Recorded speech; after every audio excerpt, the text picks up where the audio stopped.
Selamat siang sahabat petani, khususnya adik-adikku kaula muda pemilik masa depan bangsa. Siang ini saya Wayan Supatno posisinya lagi di tengah kandang sapi di Pangkalan Bun Kalteng. Begitu membahagiakan, menyenangkan. Tuh, tuh ya di kandang dan gudang. Baik, siang ini saya mau berbagi tentang asas bisnis. Ya. Saya selaku pelaku bisnis, sekalipun saya suka memanggil diri saya Pak Tani, bisnis kalau mau berkelanjutan, lestari sepanjang zaman harus terpenuhi dua asas. Pertama, asas itu adalah harus menambah nilai laba. Maksud dan tujuannya agar bisa digunakan untuk operasional, gaji karyawan, ekspansi usaha dan antisipasi risiko. Kedua, harus menambah nilai manfaat bagi masyarakat sekitar.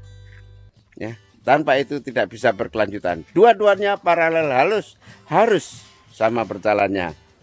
Ya, kita sebagai pengusaha selaku pelaku bisnis harus bisa mampu cipta kondisi agar usaha kita justru masyarakatlah yang membutuhkan keberadaannya.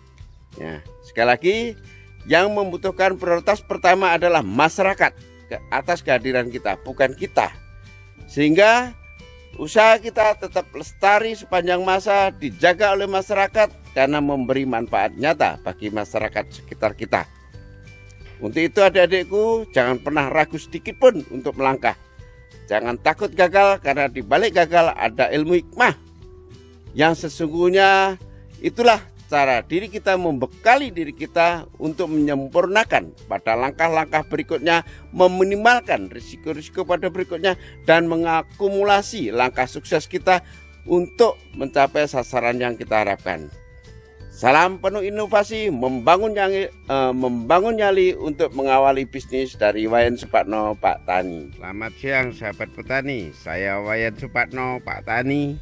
Inilah limbah sawit yang bernama Solid, yang disukai sapi itu, bikin sapinya gemuk-gemuk. Tuh lagi bongkar. Nah, itu sapinya keren. Nah, sana breeding. Ini untuk fattening. Tuh hijaunya. Wes, pokoknya sepuasnya sapinya makan. Ya. Murah meriah. Terima kasih. Salam inovasi dari Wayan Supatno, Pak Tani. Breeding keren. Lagi bunting beranak semua nih. Nikmat jadi petani itu.